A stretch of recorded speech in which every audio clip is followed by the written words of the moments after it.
So tell me, how do you balance business, family life, work life? How do you balance it all? I eliminate the balance. There is no balance. I never even think about balance. I tried. I have three kids, wife, my mom. We all live under the same roof. There ain't no balance. For me, it's rhythm. There may be days where I work longer. There may be days where like, okay, I need to spend family time. But if I'm trying to find balance, it's like trying to chase two birds at once. You're not going to catch either one.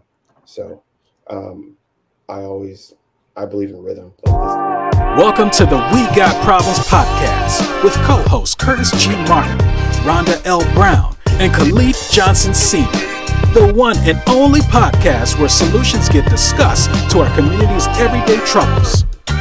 Each week, you will hear mind-blowing conversations and actionable tips and strategies that you can implement in your daily life to become more effective. We got problems and we got solutions. All right, you guys, welcome to the show. This is We Got Problems, where we discuss solutions. I'm Curtis G. Martin. I'm here with my co-host, Rhonda L. Brown, Hey, everybody. my other co-host, Khalif Johnson Sr., Peace, y'all. How y'all doing? and we got a special guest in the house today. We have Terrance Sani. Terrance, why don't you tell us a little bit about yourself? Sure. Entrepreneur, born and raised here in Houston, Texas. I'm a web and graphic designer primarily. I teach my clients and that how you present yourself is how you pay yourself. My whole goal is to bring everything out of your mind and onto the digital canvas, whether it be logo, website, flyers, graphic design. I'm your man. All right, so I guess you told us about yourself. So, but when you do web design, do you use templates or do you do custom designs? I use custom designs. One with templates, you can tell, like I can look at a template and tell if it was a GoDaddy template, Squarespace, Weebly, or WordPress. Like I can tell, like I'm all about not looking the same, not acting the same, not thinking the same.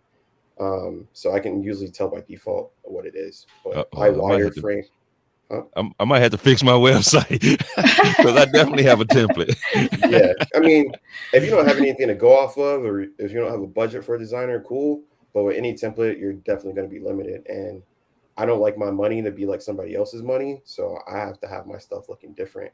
I can't have my stuff comparable. And as a business, you probably don't want your stuff looking like your competition either. So So, can an existing site be like revamped, or do you need definitely, Okay.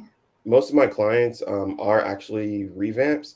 A lot of the times, what I find in business, like a lot of people will try to design things themselves because they just don't have a budget or they think they know exactly what they want in their mind, and so they just try doing it themselves. Doesn't cost them any money, and they look at it as I'm putting in time in my business, and so they just do it themselves. And then when they get to a point where they either get the feedback that they didn't want, that they needed, or there's not getting the results that they want, and or their budget goes up, and they're like, hey, let me just afford somebody. I mean, let me just get somebody that does this professionally. But yeah, most of the stuff I do are revamps. I'm usually having to right someone's wrong, but usually, I mean, on the foundation side, that's how most people start. Um, but the thing is, like, if you're busy designing your site, you're not busy working on the stuff Okay. that your site's about. So So going into the next question, how long does it take you from start to beginning to build a website? as long as I have all the information or I have a clearer vision of the picture in my mind, I would say for website or like a landing page. A website, Website. designing a website, yeah. Okay, so say like a website is typically like 4 or 5 pages. I would say take me about 3 or 4 days. I wireframe everything, so it's like I put it on like a blueprint, pretty much like a slideshow kind of thing. I Hmm. piece it up together like that, send it to the client, and when the client approves, then I actually build out the website. Because if I build out the website from the beginning and they have some adjustments or alternative ideas, then it's going to be a lot harder to build out the site. So I build a mock-up site first. How about logos? Do you create logos, and why is a logo important? I was actually working on a logo before I jumped on this. Logos are important because they represent your brand. So logos are what I've been taught. Are logos are meant to identify but not explain. Like if you look at the Nike logo, you have no idea what it means, but you identify it, you associate it with clothes or with shoes or with sports because you see it. So logos are all about association, but problem is a lot of people think that logos are just like, a lot of people don't know what logos are. So when I design logos, I give you like a 15-page booklet on how to use a logo, because a lot of times people are using logos wrong. Oh, wow. So do you write So, the? hey, Oh, hey, I'm I'm sorry. sorry, Rhonda, because he said a 15-page booklet on how to use logos. So I kind of wanted to jump into that a little bit. Like what do that consist of? Well, a lot of people will add like, add like a shadow or like a drop shadow and stuff to logo, but I always tell people it's just simple and make it short. A logo isn't a graphic image. A lot of times you see logos online, they have sparkles and different kind of textures and stuff. Your logo should be able to be displayed in any kind of color. Like say like we were going on a diabetes walk or charity, and you'd have all the logos on the back of the shirt. Those are actually logos because you can put those logos in one color. But a lot of times, like with logos you see online, they have different gradients and sparkles and all that stuff, and it can't be transferable to certain kinds of colors and all that. So a lot of people just don't know what they're doing. They just think it looks cool and it'd be great as a shirt design, but it's not a logo. So when you're doing the websites, do you write the content, or is that something that the client has to come with? Typically, I don't write the content. I do have a couple of copywriters under my belt just in case, it comes to that.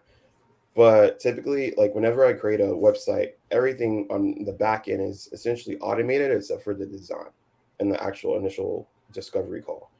So once I'm hired to take on the project, I send them a content creation form, and it kind of like outlines like what's needed for the site. But if they need their own copy, or they don't have any copy to go off of, I'll usually like refer them to a copywriter.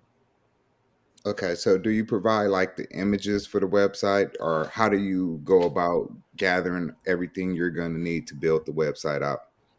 It depends on what the project is about. For example, whenever I do a mock-up site, I use stock images. For example, I did a real estate website a few weeks ago, and I didn't have any.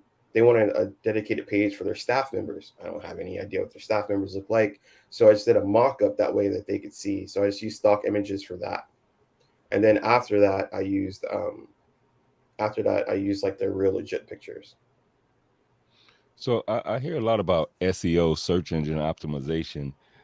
Is that something a web designer do? Is that in the copywriting? Where do that come into play, and what is it for? No problem. With SEO, that's something I don't dive in simply because I'm not an expert in it yet.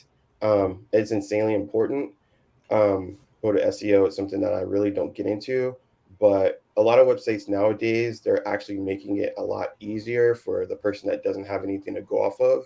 They'll actually have SEO tools built inside, and tell you what to look for and tell you like, you know, what you need to put in. That's actually going to help you rank. So a lot of websites, a lot of even like templates and stuff, um, they kind of guide you through. You just have to look for it. But almost any website builder by default will have SEO tools for the average person. And is SEO has something to do with the pictures and stuff as well? Definitely, you can add data and text because you can put a picture on a website. You won't see the words, but there's actually info attached to those words. Kind of like with the iPhone. I don't know about Android, but if you take a picture and you have your location on, it can tell you where you were, the kind of like metadata for that particular photo, and that's what Google wants. So a lot of people just upload a picture, just leave it, and it's fine. But the more info you put in it, the more it'll help you rank. So I know you said you had a couple of copyrights under your belt. Do you outsource anything else? Um, For the most part, it really just depends on how heavy my load is, but usually I don't really too often offer a service that like I can't knock out myself. If I get slammed with logos, I have someone that can handle like logos or flyers, but when it comes to mainly like websites and like a big project, I gotta be hands on. That's just how I am. I mean, I want to, not saying that I don't trust the people I refer to, but I I can depend on myself before I can depend on anybody else. So first and foremost. Okay, when you're building your websites, do you approach it for a mobile friendly site, or are you really looking for to make an impact as far as the desktop view of it? Whenever I design a website, it 100% has to be mobile responsive. So when I send them the mockup, they'll see what the mockup looks like on desktop and mobile. 9 times out of 10, people are going to look at the website on their phone before they ever get on a website or laptop, or I mean, before they ever get on a computer. So I also make sure that, and when I'm designing it, I make sure that it's not necessarily like click here, click there, click there. It's all designed with the intention of scrolling up and scrolling down, whether you're going to be on a computer or on your phone, because I feel like viewers are more conditioned to swipe up and swipe down as opposed to click on this page and click on that page. So I'm really, really heavy on the content, and it's really, really specific with the content that I put on the page. So how about when you designing a web page? I hear a lot about you need to know your Google Analytics when it comes to the web page. What is that and what is it about? Well, to make it simple, like really ridiculously simple, Google Analytics just simply knows, just lets you, it gives you all the information on who's looking at your site, the bounce rate. Bounce rate is like if I go to your site and I'm like, I look at it, I'm like, hey, it's trash. I want to go somewhere else.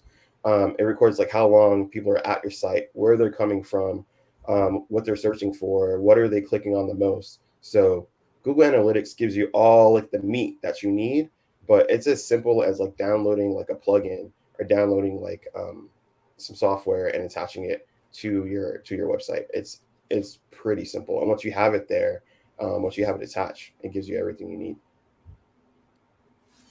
So I hear a lot about Facebook pixels. What is it and why is it important? Facebook Pixels is kind of creepy, straight up. um, Facebook Pixels, and they aren't the only people that use Pixels, but it's essentially inserting data into it's essentially attaching data to your computer or to your phone. That way, have you ever, it's almost like when you say something when you're talking to your friends and then you start seeing that ad or start seeing it on like on your computer wherever you go, you're like, I was just talking about chicken, now I'm seeing chicken ads on Facebook or chicken ads on Instagram. It's almost that kind of thing. Pixels just inserts like data, and so for example, if you wanted to track emails, like see like your open rate, like if you have an email list, every email that you send has data in there that is invisible for the normal person, but that's how you're able to track things. So it's like a lot of things with Facebook Pixels, we use that with ads. That way they're retargeting. You may see that ad on Facebook, and then you may see it on the website that's not even Facebook related. You may see that ad for the rest of the day, for the rest of the next 3 days. So that's what pixels are for, mainly for retargeting and getting client information. Hmm. Okay, so when you're building out websites, right, Hmm. and you're adding different when you're adding different aspects to the site, do you incorporate a lot of third party ads, and do you do a lot of extensions to build the Um, websites out that you use? it depends on what the client wants. Typically, my bread and butter is WordPress. WordPress is almost like, the best way to explain it is it's like a website with the app store. Um, there's different websites that have different app stores and stuff, like Believe Weebly and just different applications and stuff. But WordPress is my go-to. Um, I believe it's like 70% of all websites um, that Google searches for or whatever are on WordPress. Um, so any kind of plugins are like apps. Any kind of app that you need for functionality, um, WordPress would typically have that particular plugin or app. They're not all free; some are paid for, but I really try to get a good grasp on what the client wants, because I don't like to be too application or plugin like happy, because they'll need to be updated, and if you don't update, or if you don't have a web guy, then your website could crash. Like there's something that could go wrong. So I always try to make sure that it's more content heavy, and any kind of app that it needs is just like the cherry on top. Oh, that was pretty good because my next question is, once a website is built, um, do you do the maintenance or how do you keep up with the websites? Like we do know that sites get hacked over time, right? How do we keep up and keep them sites safe? Do you offer that type of service? Yes, I do offer that service. It's something that I typically talk about after the website is completed. Um, as a web and graphic designer, I know most people they'll design and they're like, "Wham, bam, thank you, man. See you when I see you." Like they'll just leave you hanging. And so it's like you may have this beautiful, awesome website, but you have no idea for when I do like a weekend sale or like a Black Friday sale. I have no idea on how to navigate through it. So I think that separates me from any other web designer that I know is I offer a screen recording. So once I'm done with the website, I do a screen recording showing you how to navigate throughout the website. That way, because when I used to do websites, there would be too much back and forth with text, with email, with phone. Like you can be like, Terrance, hey, I have this problem, blah, blah, blah. And you can think I know what you're talking about, but until I see it, we aren't going to be on the same page. And usually when things go wrong, they go on YouTube. So that's why I just decided to do a screen recording, like a video, to send my clients. That way, if they have like basic issues, they have this one video that they can go to. But I do offer web maintenance. I have a couple clients where I update their plugins, their blogs, their photos, all that kind of stuff. All right, that's cool. Okay, so do you have like a portfolio for potential clients to look at before they hire you? Definitely. I have kind of, I guess you could say, kind of like two portfolios. If a client is really, really specific, or they may seem like they are unsure, then I'll send them my actual portfolio. It's like a PDF, and you can see like my book covers, my logos, my press kits, all that kind of stuff. It's more intense, more detailed. The last person I sent my portfolio to, within 5 minutes, he's like, dude, you look expensive. And I was like, well, it just depends on your problem, like, but if you go to my website, sonnycreative.com, you'll actually see websites that I created, and you'll see me actually live. Like you'll see videos of me actually designing it from scratch without a template. So All right, I have one more question around the website design. What's something we're not really web designers. We getting into that field a little bit with building our own, and Rhonda does a book consultation for people, and she builds books, and then they need a landing page or a page up, and we make sure that page get up within her service, right? But what's something the people should know about web designs that we haven't asked you that you think people need to know about? I would say it isn't always necessarily the design, but you want to answer three questions like, who are you, what do you do, and what's in it for the client. You want to be able to answer those three as soon as possible, because if they don't know who you are, they're about to click that X. You're going to have your bounce rate's going to go up. So you always need to answer who you are, what you do, and what's in it for them above the fold. So above the fold is before they have to scroll down. So it's like, say like I have like a newspaper or something, and like say like this is like an old school newspaper, right? This is like they have the headlines here. This should make you want to open it. So everything that you see on the website before you scroll up is above the fold. You need to answer all those three questions right then and there. Okay, so let's get into the business questions.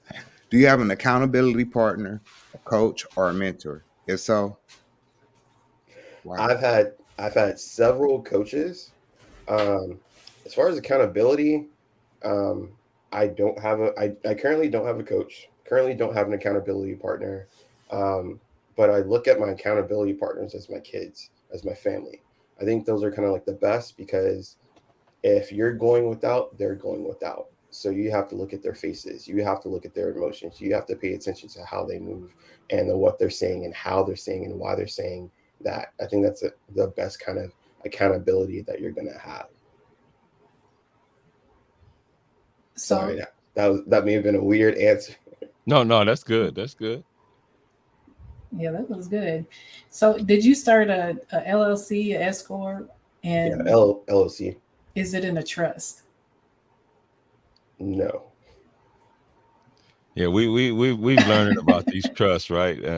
Our last guest actually, she has a couple of trusts, and what we've been learning is you want to have your stuff in a trust to where once everything is said and done with your life, right? Mhm. Your family can keep going, and your stuff won't end up in probate, and they're selling your stuff off when you had a structure that you really wanted. We need to put it in the trust. But all right, so our next question is, when you were looking to get into the field that you're in and the things that you do, did you do any market research and complete a business plan? No, my market came to me. My market slapped me in the face. I didn't, yeah, straight up. Like, I didn't initially plan on doing web and graphic design. I just knew how to do it. When I wrote my first book, I hired someone on Fiverr, do my cover. I got $4.99 worth, and my cover was trash. And I'm like, I can't be represented like this. And so I just did my cover myself, and it blew up from there. People asked like, "Hey, who did your cover?" I'm like, "I did." And so it's like my market essentially told me what I wanted, and I work with a lot of speakers and coaches. It's primarily my audience because I just come from that background. So everything I needed to market myself, I had to design. So kind of know what speakers and coaches need to market themselves as far Hey, as your what book to was do. fire too. Thank you. I appreciate it. Yeah. Okay, do you see a space for young entrepreneurs in your field? If so, if not, do you see yourself creating one for them? Um, I feel like there's definitely space for web and graphic designers, young ones, but I don't feel as if there are a lot of African American ones, a lot of people of color. Um, there's a lot of, I don't want to say nerds, but there's a lot of like tech people online and all that in the online space, web and graphic design, but there's not a lot of African American web and graphic designers that I see that are visually out there. So So do you monitor what others are doing in your industry, or you just not really. It's crazy because I was actually talking about this the other day. Like Bernie Mac, one of my favorite comedians, he didn't really watch too many other comedians. I don't want to say stay in your lane because I hate that saying because like I feel like roads break down and get rebuilt every single day, and if an obstacle comes in your lane, you got to switch lanes. You got to move out the way. But Bernie Mac didn't really look at other comedians. He just did what he did and worked on himself, and he became great by that.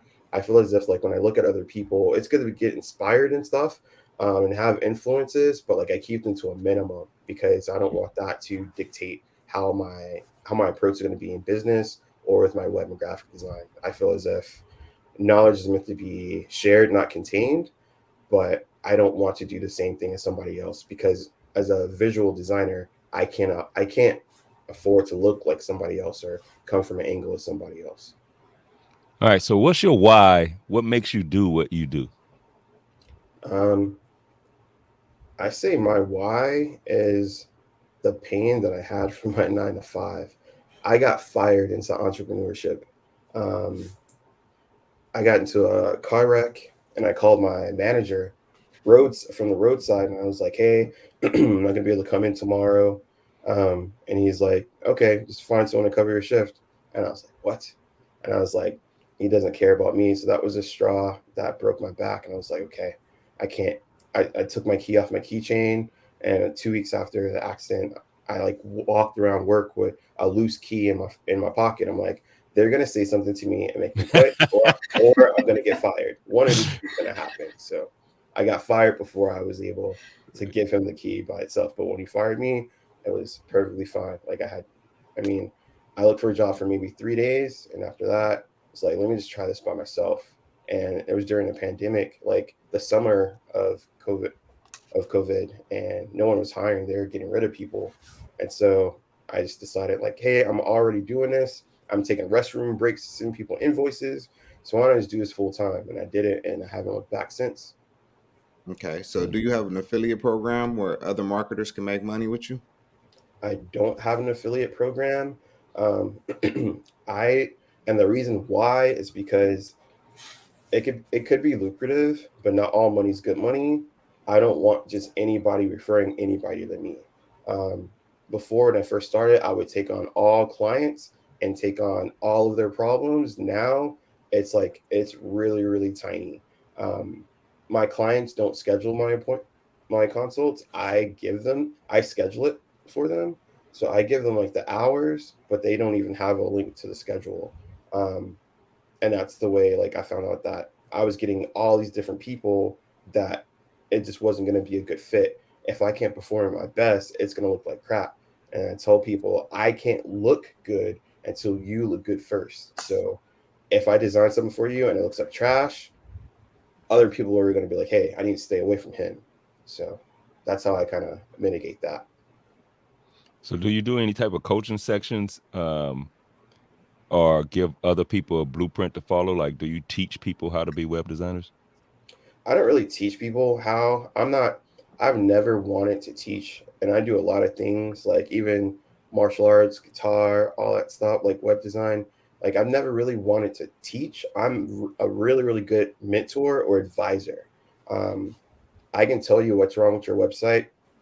Like all I got to do is look at it for like a minute and I can spend an hour plus telling you what's wrong with your website because I've studied them so long. So I'm very, very good at giving advice, but I don't want to teach because I feel like you can't really teach art.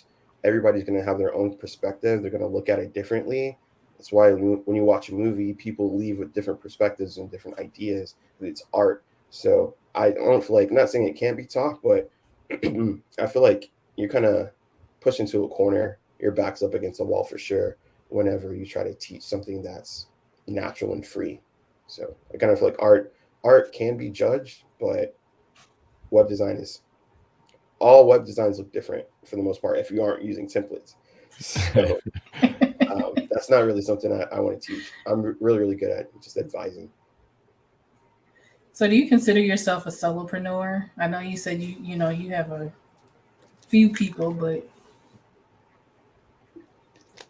I guess you could say so, yeah. Um, I've never, I don't really know if I want a gang load of employees.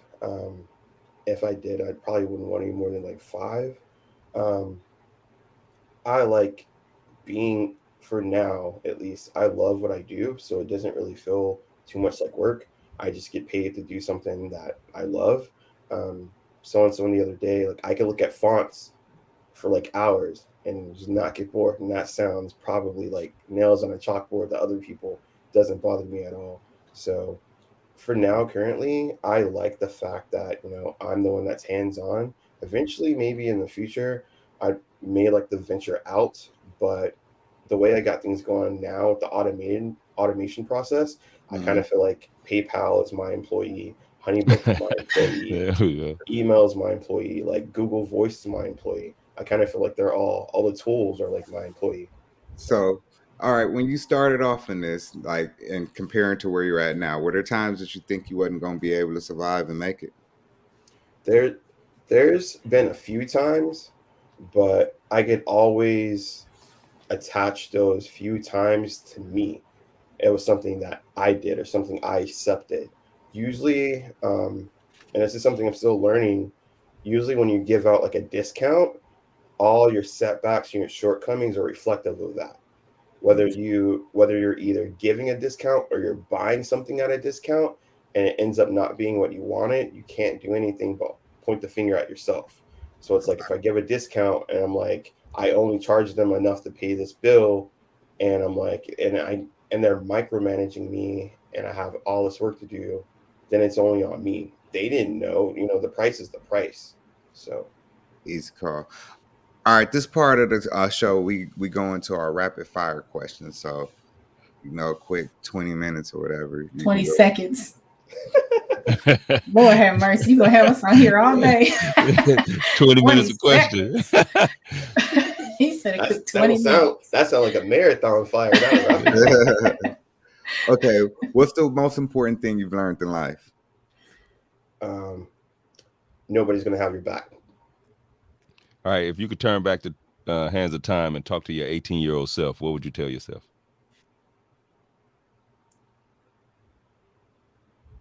Don't go to school. Oh, So if you could sit down and have a conversation with someone dead or alive, who would it be and why? Nipsey Hussle, 100%. When I wrote my second book, I literally dedicated it to him. And within, like, I wrote my book, wrote my dedication, less than 24 hours, he was dead. Wow. Like I wrote my book 85% listening to his music. And then as I was thanking him, he died like less than 24 hours later. All right. 100% would be Nipsey. All right. People always say you should invest. What are some of the assets you invest in and why? Crypto and stock. Um, I would say because you can literally see the ups and downs, and it only makes more sense to invest in things that you use every day. Um, makes more sense to make money instead of losing money or give out money. So Earlier, you mentioned that your tools that you use is kind of your employees. What's one tool that you use that makes your company run smooth? HoneyBook, 100%. I'll refer to What's that HoneyBook? all day. HoneyBook is a CRM, so I can send my proposals, my invoices, um, set up my scheduling, all of that through HoneyBook, and they have a mobile app. Um, all my proposals are automated, so there's no separate email for invoice, separate for proposal. One email, you open up that proposal, you sign it, it automatically routes you to the invoice. So all of Right. that, 100% be HoneyBook. Okay. So if you could recommend one book, just one, what would it be? The E Myth Revisited by Michael Gerber. It's my favorite book, probably in this world. Um, it's plain black and white. It tells you everybody has an entrepreneurial seizure, and it speaks to you whether, like, I read that book maybe twice a year, and it's probably one of the only business books, probably the only business book I read from beginning to end, with no problem. Okay. What is your best tip for making our community better? Um, for making our, what do you mean by making our community Our better? community, our community, where we're at, where we're growing up in, where we're raising our kids up at. What's your best tip on making it a better place? Um, I would say accountability. Just know that you literally are your outcome. Like what you get or what you give is what you're gonna get. So everything is a direct reflection of you, your acts, your thoughts, everything. Hey, I like that. He said you are your outcome. That's the name of his book, y'all. So just so y'all know. It's true, man. Like Yeah, I like that. if That was pretty good. if you're broke, if you're arguing, if you're mad, like you got to think about it. Like, were you the one to raise your voice first? Is there something that you did wrong? Like, maybe it was just me, but like I could always hold myself accountable. Like, hey, Terrence, you should have done this. You should have done it. Next time, do this. Next time, do that. Like, if I'm gonna get on somebody, it's because I got on myself first. So now it's like full gamut. But I'm always gonna hold myself accountable first. So tell me, how do you balance business, family life, work life? How do you balance it all? I eliminate the balance. There is no balance. I never even think about balance. I tried. I have 3 kids, wife, my mom. We all live under the same roof. And there ain't no balance. For me, it's rhythm. There may be there may be days where I work longer. There may be days where like, okay, I need to spend family time. But if I'm trying to find balance, it's like trying to chase 2 birds at once. You're not going to catch either one. So, um, I always I believe in rhythm. Like this, certain times of day, I was able to knock this out quick, so let me go downstairs and spend some time with my family. Or, like, so it's all rhythm to me. Okay, cool. So how do you celebrate your wins? Celebrate my wins by it's gonna sound crazy. I have time to myself. Like I'm an only child. One thing I like to do is float.